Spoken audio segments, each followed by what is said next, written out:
Hotel keycard fell out of his jacket pocket on a Tuesday. Not a receipt, not a text message, not a lipstick smear on a collar, all the things Nora had trained herself not to look for because she had trusted him.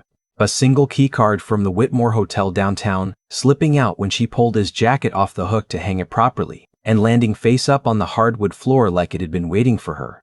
She stood there for a long moment. The Whitmore was 11 minutes from their house. She knew because she had passed it 100 times driving to her office at Hargrove & Associates, where she spent 50-hour weeks building financial models for clients who never learned her name. She knew because she and her husband, Patrick, had celebrated their 5th anniversary there, the corner suite on the 14th floor, champagne already chilled when they arrived. She picked up the keycard. The checkout date printed on the strip was last Thursday. Patrick had told her he was in Columbus for a client meeting. Nora Webb set the card on the kitchen counter. She put the kettle on. She stood with both hands flat on the cool granite and breathed. Give him a chance to explain, she told herself. There's probably a reason. But she had been telling herself things like that for a while now, she realized. Small mercies, small excuses. The way a woman patches a sinking boat because she doesn't want to believe the water is rising. She did not ask him that night. She smiled at dinner. She asked about his week. He told her Columbus had gone well, that the client was happy, that he thought they might land a contract by end of quarter. He cut his steak and reached across the table once to squeeze her hand, and she squeezed back and thought, I need to know who you are before I show you what I know. It had started, she later understood, long before the keycard. It had started the year she made senior analyst. She remembered coming home that Friday, the email from the managing director still glowing on her phone, and Patrick had been distracted, watching the game, half a beer in. And when she told him, he said, "That's great, babe," and turned back to the screen. She had stood in the doorway of their living room in her heels and her good blazer and thought, he used to ask me about every interview. He used to call her on lunch breaks just to hear her voice. He used to make her coffee the way she liked it, too strong, a splash of oat milk, and leave it on the bathroom counter on mornings she had early calls. She didn't know when he stopped. That was the thing about slow endings. You only notice them looking backward. What she did notice eventually was the way he held his phone face down now, the way he laughed differently when he texted, quicker, softer, a smile that had nothing to do with the room he was standing in, the way he started going to the gym on Saturday mornings even though, for the 11 years she had known him, Patrick Webb had not once voluntarily entered a gym on a weekend. She hadn't let herself name it. Not until the key card. The next morning, after he left for work, she called her sister. Fiona picked up on the second ring, already worried by the hour. Nora told her everything in 12 minutes, standing at the kitchen window watching a cardinal on the feeder outside. When she finished, the line was quiet for a moment. "What do you need?" Fiona said. "I need someone who finds things." Fiona knew a private investigator, a woman named Tess who worked out of a small office in Midtown and had a reputation for being thorough and discreet. Nora met her 2 days later. She sat across a cluttered desk and laid out everything she knew, and Tess listened without writing anything down, which somehow made Nora trust her more. 3 weeks, Tess said, maybe less. It was less. 14 days later, Tess sent a secure file. Nora opened it at her office, with the door closed and the blinds turned. Inside were photographs, hotel records, and a name. Heather. She was 31. She worked at the architecture firm 2 floors below Patrick's office in the Caldwell building, which explained the gym on Saturday mornings, Nora thought, with a flatness that surprised her. How convenient. How embarrassingly easy. There were photos of them at a wine bar on Clement Street. Photos in the lobby of the Whitmore. Patrick's hand on the small of her back. A string of text messages Tess had obtained through means Nora didn't ask about because some things you were better off not knowing. In one of the texts, Heather had written, "When are you going to tell her?" Patrick had replied, "Soon. I'm working on it." That was 6 weeks ago. Nora closed the file. She sat very still. Outside her office window, the city moved the way it always moved. Indifferent, continuous, unbothered by the small catastrophes unfolding inside all its glass buildings. She thought about the champagne at the Whitmore on their 5th anniversary. She thought about the coffee on the bathroom counter. She thought about the word soon and what it meant, that he had been planning to leave her, was stringing her along, was letting her cook dinner and ask about his week and squeeze his hand across the table while he counted down to something she didn't know was coming. That was when the flatness ended. That was when Nora Webb decided she would not wait to be left. She called her attorney the next morning. Claire Oduya had handled corporate contracts for Hargrove and Associates for years, but her primary practice was family law, and she was very good at it. Nora had referred 3 colleagues to her over the years. She had never imagined she'd need her for this. Claire was calm and precise and did not offer unnecessary sympathy, which was exactly what Nora needed. They met twice over the following 2 weeks. Nora brought documentation. Financial records she had quietly begun photographing, account statements, the keycard, Tessa's file. Claire reviewed everything and then looked at her across the conference table with an expression that was not quite a smile. "You're very prepared," Claire said.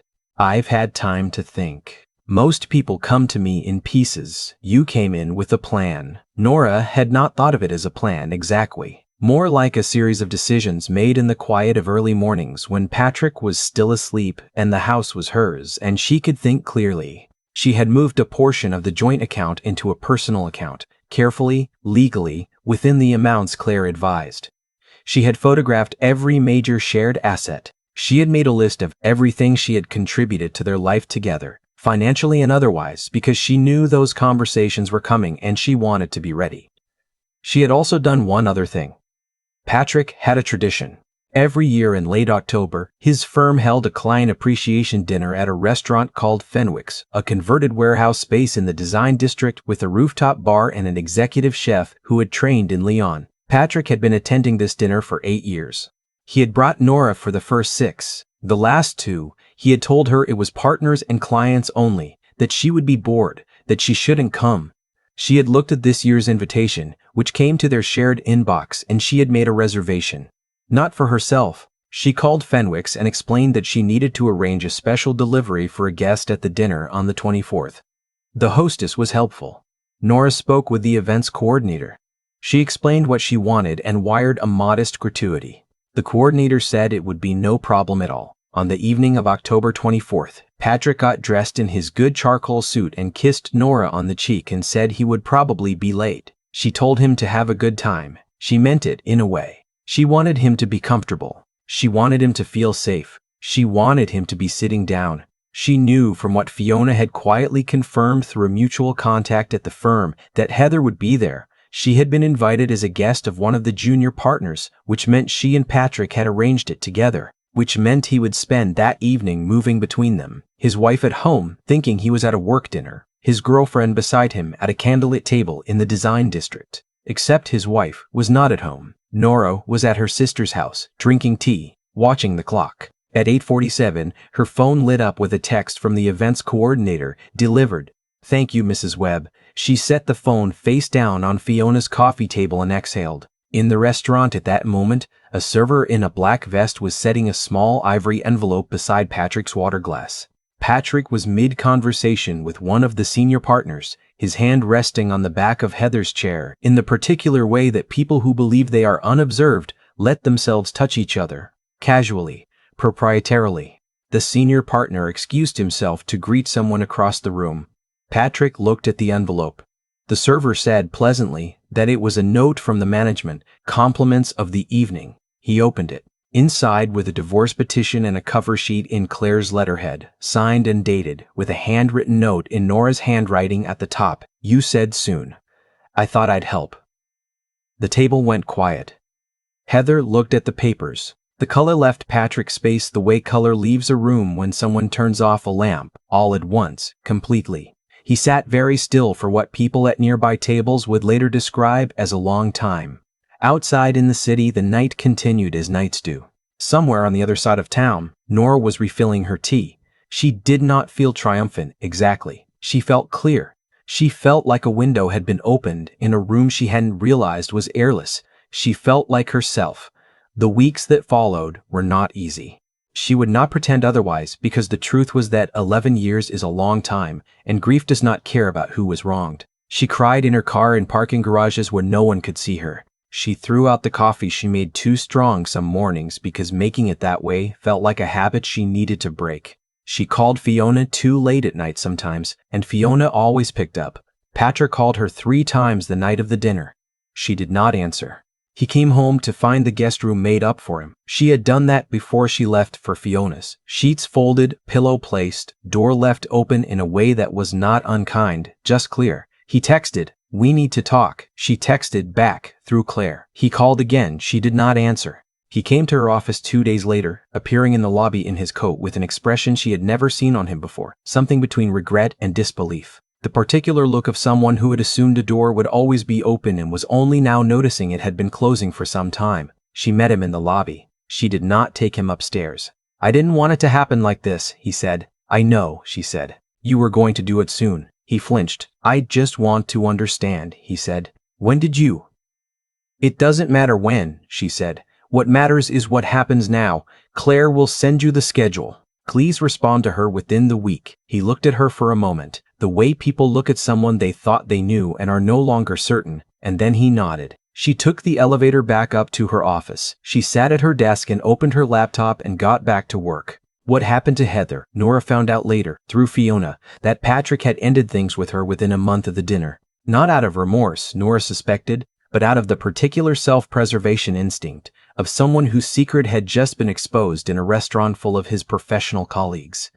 The junior partner who had invited her to the dinner gave her a wide berth afterward. The architecture firm, 2 floors below Patrick's office, became awkward enough that she eventually transferred to their San Diego office. Nora did not feel sorry for her, but she did not feel triumphant about that either. The truth was that she didn't think about Heather very much at all because Heather had never been the point. The point was the 11 years. The point was the coffee on the bathroom counter and when it had stopped and why, and whether she had spent too long pretending not to notice. Those were the things she sat with. Those were the things she slowly, carefully set down. The divorce was finalized on a Wednesday in March, which was coincidentally the same week Nora was promoted to managing director at Hargrove & Associates. She found out about the promotion on a Tuesday afternoon and went home to her apartment. She had moved into her own place in November, a 1-bedroom with good light and a kitchen she liked, and she made dinner and poured a glass of wine and stood at her window, looking at the city. She thought about who she would have called before. She thought about the dinner table and the hand squeezed across it, and the word "great," "babe" delivered to the back of a screen. She called Fiona. They talked for an hour. Fiona made her laugh 3 times, which was exactly what she needed. She thought, sometime around midnight when the city had gone quieter, about the keycard on the kitchen floor. How ordinary it had looked. How it had landed face up, checkout date visible, as though even that small thing had decided it was time. She was glad she had picked it up. She was glad she had stood at that counter and breathed and decided, very quietly, to know the truth before she gave anyone the chance to manage it for her. She was not the same woman who had stood there. She knew that. But she had stopped thinking of it as a loss. The window was open. The room was hers. She was whole, and she had made herself that way, and that was the only victory that had ever mattered.